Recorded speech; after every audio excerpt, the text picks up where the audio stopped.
সবাইকে স্বাগত জানিয়ে শুরু করছি এশিয়ান দেশ সংবাদ। আপনাদের সঙ্গে রয়েছে আমি অরণ্য বিনতি ইউনুস। সরাসরি চলে যাচ্ছে বিস্তারিত সংবাদে। বিএনপির ৩১ দফা বাস্তবায়নের লক্ষ্যে চট্টগ্রাম ১৪ আসনে বিএনপির মনোনয়ন প্রত্যাশী চট্টগ্রাম দক্ষিণ জেলা বিএনপির যুগ্ম আহ্বায়ক নুরুল আনোয়ার চৌধুরীর নেতৃত্বে লিফলেট বিতরণ এবং গণসংযোগ করা হয়েছে। এ সময় মিছিলটি দোহাজারী রাশিয়ান ফিল্ড থেকে শুরু হয়ে সমাবেশের মাধ্যমে শেষ হয়। দোহাজারী পৌরসভা বিএনপির সাবেক সদস্য সচিব বাবু খানের সভাপতিত্বে এবং যুগ্ম আহ্বায়ক ফয়েজের তত্ত্বাবধানে এ সময় আরও উপস্থিত ছিলেন নুরুল হুদা বাবর, রিয়াজ মাস্টার, আহমদুর রহমান, সেলিম উদ্দিন সহ আরও অনেকে।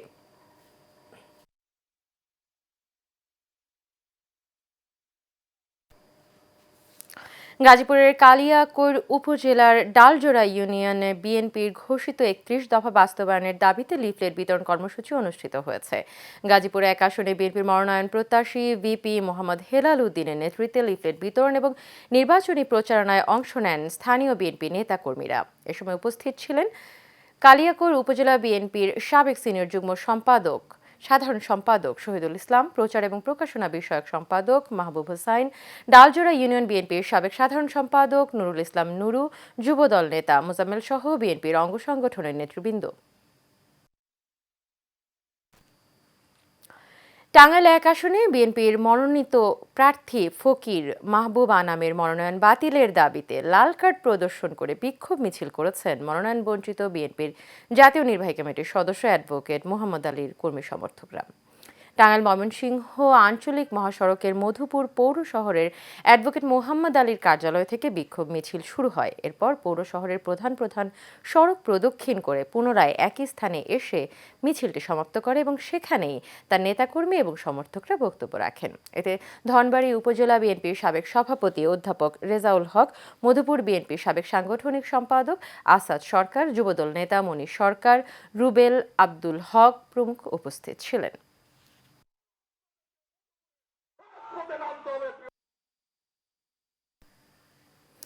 দেশীয় জাত, আধুনিক প্রযুক্তি, প্রাণী সম্পদে হবে উন্নতি, এই প্রতিপাদ্যকে সামনে রেখে কুষ্টিয়ার খোকসায় জাতীয় প্রাণী সম্পদ সপ্তাহ এবং প্রাণী সম্পদ প্রদর্শনী মেলা উদ্বোধন করা হয়েছে। বুধবার প্রাণী সম্পদ এবং ডেইরি উন্নয়ন প্রকল্পের সহযোগিতা এবং প্রাণী সম্পদ অধিদপ্তরের আয়োজনে উপজেলা প্রাণী সম্পদ দপ্তর এবং ভেটেরিনারি হাসপাতালের মাঠে এই মেলার আয়োজন করা হয়। উপজেলা প্রাণী সম্পদ কর্মকর্তা ডাক্তার সোহেল রানার সভাপতিত্বে অনুষ্ঠানে প্রধান অতিথি হিসেবে উপস্থিত ছিলেন উপজেলা নির্বাহী কর্মকর্তা প্রদীপ্ত রায় দীপন।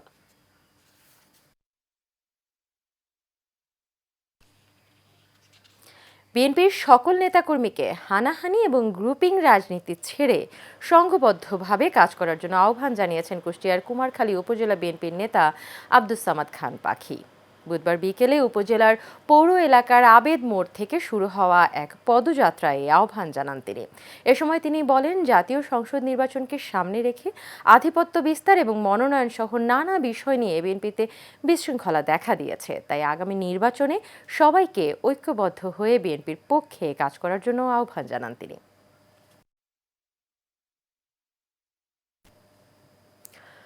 সুনামগঞ্জের ছাতকে সার ডিলার নিয়োগে পুনর্বিবেচনা এবং খুচরা সার ডিলারদের লাইসেন্স বহালের দাবিতে মানববন্ধন হয়েছে। দুপুরে ছাতক উপজেলা খুচরা সার ডিলার অ্যাসোসিয়েশনের উদ্যোগে এই মানববন্ধন হয়। এ সময় বক্তারা বলেন, খুচরা ডিলাররা বৈধ লাইসেন্স নিয়ে সার বিক্রি করলেও নতুন সার নীতিমালায় খুচরা ডিলারদের বাদ দেয়ায় তারা ব্যাপক ক্ষতির মুখে পড়বেন। এ সময় বক্তব্য রাখেন উপজেলা খুচরা সার ডিলার অ্যাসোসিয়েশনের সভাপতি মোহাম্মদ লিল মিয়া আকাশ, সাধারণ সম্পাদক সালেক মিয়া সহ সাধারণ সম্পাদক জোবায়ের হোসেন সহ আরো অনেকে। মানিকগঞ্জের সাটুরিয়া উপজেলার সম্ভাবনাময় সাটুরিয়া শীর্ষক মতবিনিময় সভা অনুষ্ঠিত হয়েছে। বৃহস্পতিবার সকালে সাটুরিয়া উপজেলা প্রশাসনের উদ্যোগে এই সভা অনুষ্ঠিত হয়।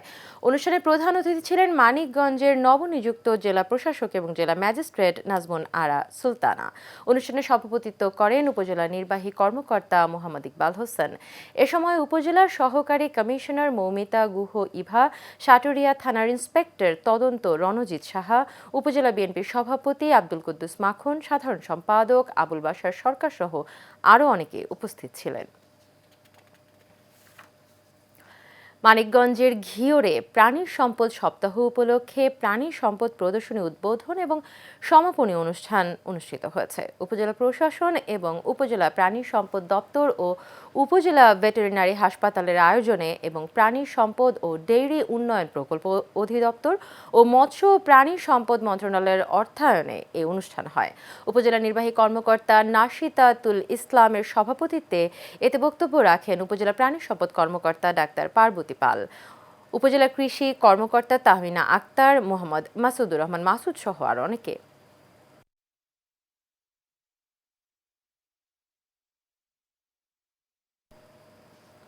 অষ্টগ্রাম, ইটনা এবং মিঠামইন উপজেলা নিয়ে গঠিত কিশোরগঞ্জ ৪ সংসদীয় আসন থেকে স্বতন্ত্র প্রার্থী হিসেবে নির্বাচনের ঘোষণা দিয়েছেন সমাজকর্মী, গবেষক, উদ্যোক্তা কাজী রেহা কবির সিগমা। জাতীয় নির্বাচনে প্রার্থিতা ঘোষণার পর বৃহস্পতিবার তিনি নিজ নির্বাচনী এলাকায় গেলে এলাকার সাধারণ ভোটারদের ভালোবাসায় সিক্ত হন। সড়কের দুই ধারে দাঁড়িয়ে স্থানীয় বাসিন্দারা দু হাত নেড়ে তাকে অভিবাদন জানান। কাজী অসংখ্য মানুষ ফুলের মালা দিয়ে তাকে বরণ করে নেন। অষ্টগ্রামের হুমায়ুনপুর ঘাট থেকে গণসংযোগ করে অষ্টগ্রাম শাহ কুতুব মসজিদ মাজার জিয়ারত করে গণমাধ্যমের সাথে কথা বলেন কাজী রেহা কবির সিগমা হুদা। তিনি বলেন, হাওরের মানুষের ভোট নিয়ে অতীতে যারাই সংসদে গেছে তারা কেউই এখানকার ভাগ্যবঞ্চিত মানুষের জন্য কাজ করেনি। নির্বাচিত হতে পারলে অষ্টগ্রাম, ইটনা এবং মিঠামইনের ভাগ্য বদলে তিনি কাজ করবেন বলে প্রতিশ্রুতি দেন। চাই যেটা আমার বাপ দাদারা করে গেছেন, তারা সারা জীবন মনে রাখে। জাতীয় সংসদ নির্বাচন উপলক্ষে গাইবান্ধা ৪ আসনে বিএনপি এবং অঙ্গ সহযোগী সংগঠনের কার্যক্রমকে আরও গতিশীল করার লক্ষ্যে যৌথ সাংগঠনিক সভা অনুষ্ঠিত হয়েছে। গোবিন্দগঞ্জ পৌর শহরের সাফিয়া আসাব বিপিএর মাঠে উপজেলা এবং পৌর বিএনপির উদ্যোগে আয়োজিত এই সভায় সভাপতিত্ব করেন উপজেলা বিএনপির আহ্বায়ক ফারুক আহমেদ। অনুষ্ঠানটি উদ্বোধন করেন বিএনপির কেন্দ্রীয় নির্বাহী কমিটির গ্রাম সরকার বিষয়ক সম্পাদক আনিসুজ্জামান খান বাবু। সভায় প্রধান অতিথি ছিলেন গাইবান্ধা ৪ আসনে বিএনপি মনোনীত প্রার্থী মোহাম্মদ শামীম কায়সার লিংকন। সভায় বিশেষ অতিথি ছিলেন উপজেলা বিএনপির সদস্য সচিব রেজানুল হাবিব রফিক এবং পৌর বিএনপির সভাপতি রবিউল কবির মনু।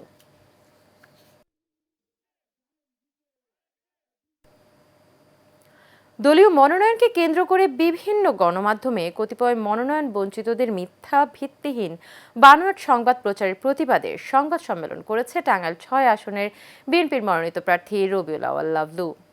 দুপুরে তার নিজ বাসভবনে সংবাদ সম্মেলনের আয়োজন করেন তিনি। এ সময় লিখিত বক্তব্যে তিনি বলেন, দীর্ঘদিনের রাজনৈতিক কর্মতৎপরতা, জনপ্রিয়তা, সততা, ন্যায় এবং নিষ্ঠা ও সমস্ত বিষয়াদি যাচাই করে বিএনপি তাকে প্রার্থী হিসেবে ঘোষণা করেছেন। তবে মনোনয়ন বঞ্চিত কতিপয় স্বার্থান্বেষী মহল দলকে প্রশ্নবিদ্ধ করার অপপ্রয়াস চালিয়ে যাচ্ছে। সংবাদ সম্মেলনে নাগরপুর উপজেলা বিএনপি সহ সভাপতি আহমেদ আলী রানা, তোফায়েল আহমেদ বাসেদ, যুগ্ম সম্পাদক ফারুক আহমেদ খান, সাংগঠনিক সম্পাদক মোহাম্মদ রফিজ উদ্দিন সহ নাগরপুর উপজেলা বিএনপি এবং অঙ্গ সংগঠনের নেতাকর্মীরা উপস্থিত ছিলেন।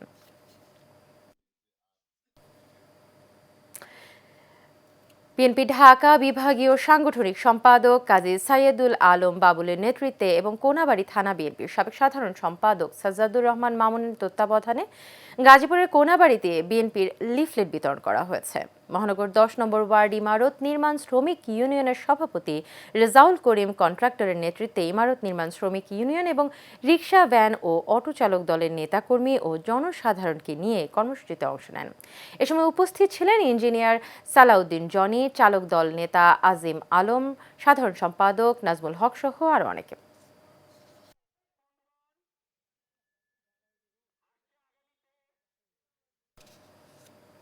চট্টগ্রাম ২ আসনে গণ অধিকার পরিষদের প্রার্থী হিসেবে মনোনয়ন পেয়েছেন ছাত্রনেতা রবিউল হাসান তানজিম। দুপুরে রাজধানীর পুরানা পল্টনে দলীয় কার্যালয়ের সংবাদ সম্মেলনে তার নাম ঘোষণা করেন দলের সেক্রেটারি রাশেদ খান। দীর্ঘদিন ছাত্র অধিকার আন্দোলনের সঙ্গে যুক্ত রবিউল হাসান তানজিম মনোনয়ন পেয়ে বলেন, গণ অধিকার এবং ন্যায়ভিত্তিক রাষ্ট্র গঠনে ফটিকছড়িবাসীর পাশে থেকে কাজ করতে চান তিনি। এদিকে দলীয় নেতাকর্মীরা তানজিমের মনোনয়নকে আগামী নির্বাচনে তরুণদের নতুন সম্ভাবনা হিসেবে দেখছেন।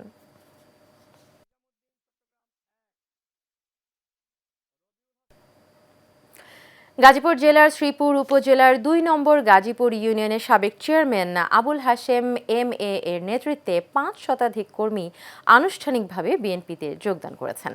বুধবার বিকেলে এই ঐতিহাসিক যোগদান উপলক্ষে জৈনাবাজার এলাকায় আরিফ মডেল একাডেমি প্রাঙ্গণে এক আলোচনা সভা অনুষ্ঠিত হয়।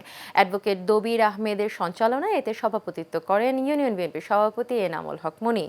অনুষ্ঠানে প্রধান অতিথি ছিলেন বিএনপির কেন্দ্রীয় কমিটির সহ স্বাস্থ্য বিষয়ক সম্পাদক এবং গাজীপুর ৩ আসনে বিএনপির প্রার্থী অধ্যাপক ডাক্তার SM রফিকুল ইসলাম বাচ্চু।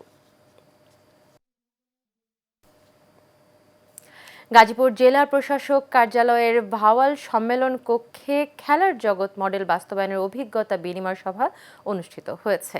অনুষ্ঠানে বিশেষ অতিথি ছিলেন অতিরিক্ত জেলা প্রশাসক তানিয়া তাবাসসুম। সভাটি আয়োজন করেন advocacy for play, early learning and socio emotional development in Bangladesh কারিগরি সহযোগিতা করে ব্র্যাক শিক্ষা উন্নয়ন ইনস্টিটিউট, শান্তি রানীর সঞ্চালনায় এবং গাজীপুর ব্র্যাক ডিস্ট্রিক্ট কোঅর্ডিনেটর আবু জাফরের সভাপতিত্বে এতে আরও উপস্থিত ছিলেন গাজীপুর জেলার ব্যবস্থাপক মোহাম্মদ মুজিবুর রহমান সহ আরও অনেকে।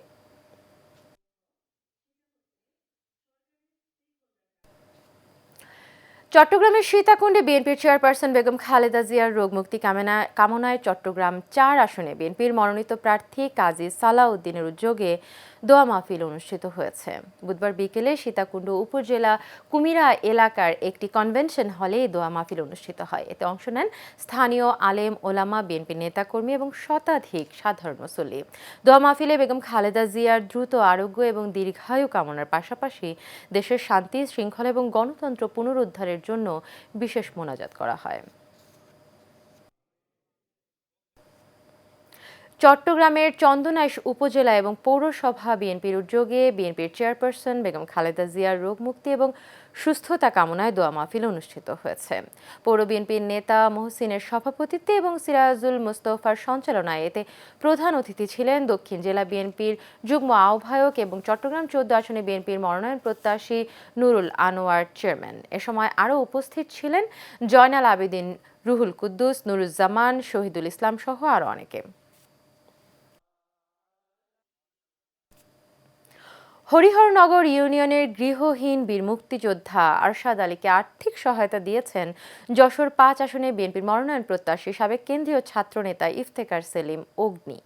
বুধবার বিকেলে এই সহায়তা দেওয়ার সময় ইফতেখার সেলিম অগ্নি বলেন, বীর মুক্তিযোদ্ধা আরশাদ আলীর বাড়ি নেই, তিনি আশ্রয় প্রকল্পের ঘরে বসবাস করেন। তিনি বিএনপির ভারপ্রাপ্ত চেয়ারম্যান তারেক রহমানের নির্দেশে এই আর্থিক সহায়তা দিয়েছেন। এ সময় উপস্থিত ছিলেন উপজেলা বিএনপির সদস্য ফিরোজ বিশ্বাস, থানা যুবদলের যুগ্ম আহ্বায়ক মোহাম্মদ মহসিন হোসেন, নাজমুল হোসেন, খালেক সহ আরও অনেকে।